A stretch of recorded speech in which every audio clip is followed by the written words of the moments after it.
हिंदी कहानियाँ स्टोरी वाला।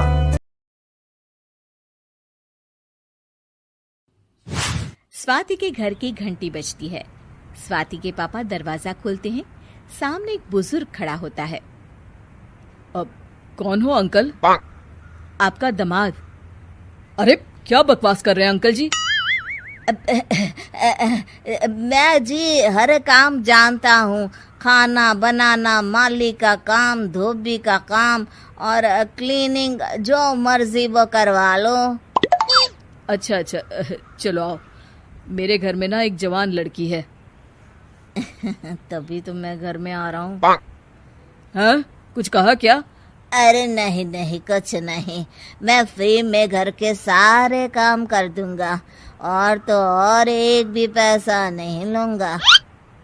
अरे वाह, उस मयंक से पीछा छूटा तो सब शुभ ही शुभ हो रहा है। हाँ, क्यों नहीं, आ जाओ। सामान कहाँ है आपका अंकल जी? अंकल ना कहो साहब, भले ही कुछ भी कह लो। अरे पर आप बुजुर्ग आदमी। मयंक को गुस्सा आ जाता है। अबे बूढ़ा किसे बोला? हाँ, क्यों नहीं, अंकल ही तो हूँ मैं, बूढ़ा बुजुर्ग। तभी स्वाति के पापा स्वाति की माँ को आवाज देते हैं। क्या हुआ जी, क्यों चिल्ला रहे हो? एक तो दिन भर काम और ऊपर से तुम बात बात पर चिल्लाते हो। अरे कोई काम तो खुद भी कर लिया करो। अरे ये देखो, कौन है ये? स्वाति की माँ सर पर पल्ला रख मयंक के पैर छू लेती है। प्रणाम बाबूजी। अरे महासंस्कारी औरत, ये नौकर है, नौकर। काम करेगा घर के आज से सारे। माँ सर से पल्ला हटाते हुए चिल्लाती है। अरे तो पहले बताना चाहिए था ना। देखो कौन है, बोल तो ऐसे रहे थे जैसे सामने दामाद खड़ा हो। ये सुन मयंक बोल पड़ता है। सही तो कहा, मेरी होने वाली सासू माँ। इसकी बस एक ही बुरी आदत है, बड़बड़ाने की। पता नहीं बूढ़ा सठियाया हुआ तो नहीं है? अरे चलेगा, सठियाया हो या मरने वाला, मैं तो अब घर का काम बिल्कुल नहीं कर सकती हूँ। तो बस शुरू हो जाता है मयंक का सफर स्वाति के घर में।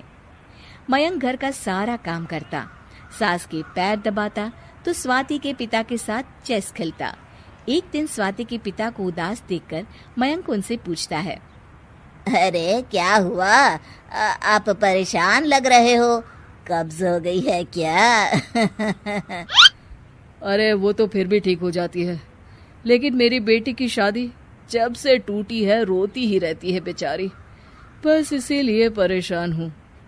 अरे इतनी सी बात, रुको मैं बात करता हूँ अपने जाने मन से। क्या क्या बड़बड़ाते रहते हो तुम? अब मैं दूर करता हूँ आपकी परेशानी। हाँ। वो स्वाति के कमरे में जाता है जहाँ स्वाति रो रही होती है। अरे स्वाति डार्लिंग, क्या हो गया? अरे बूढ़ी, औकात में रह। मयंक नकली बाल निकालकर उसे दिखाता है कि वो कोई और नहीं बल्कि उसका मयंक ही है। वो स्वाति को पूरी बात बता देता है, जिसे सुन स्वाति खुश हो जाती है। एक दिन स्वाति के पापा फिर परेशान होते हैं। अरे अब तो बेटी को खुश कर दिया ससुर जी, अब क्यों परेशान हो?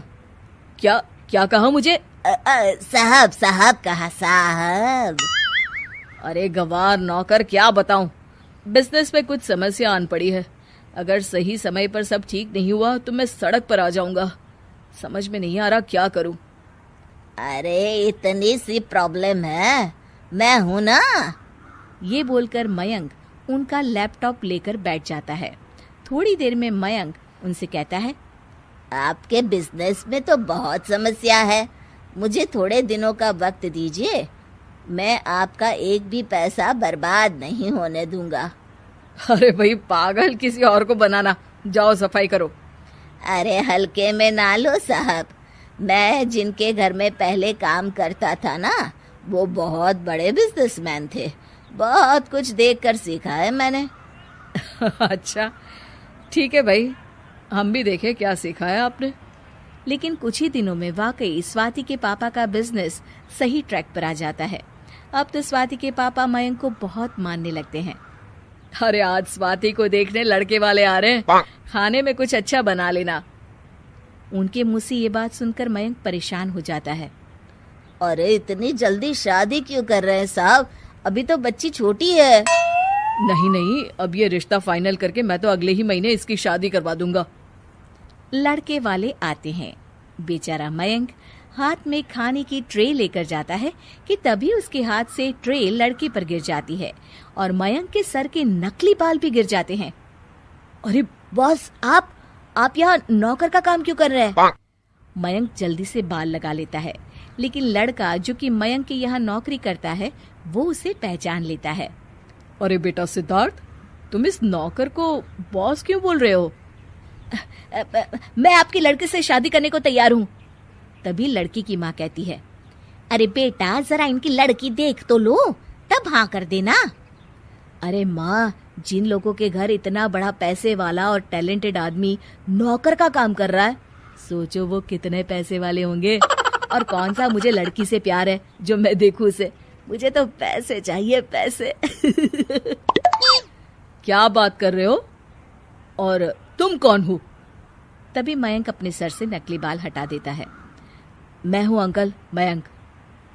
अरे बेटा, तुम इतने दिनों से हमारे घर में नौकर बनकर रह रहे थे, तुमने क्या क्या नहीं किया, हमारी डांट भी सही, क्यों बेटा?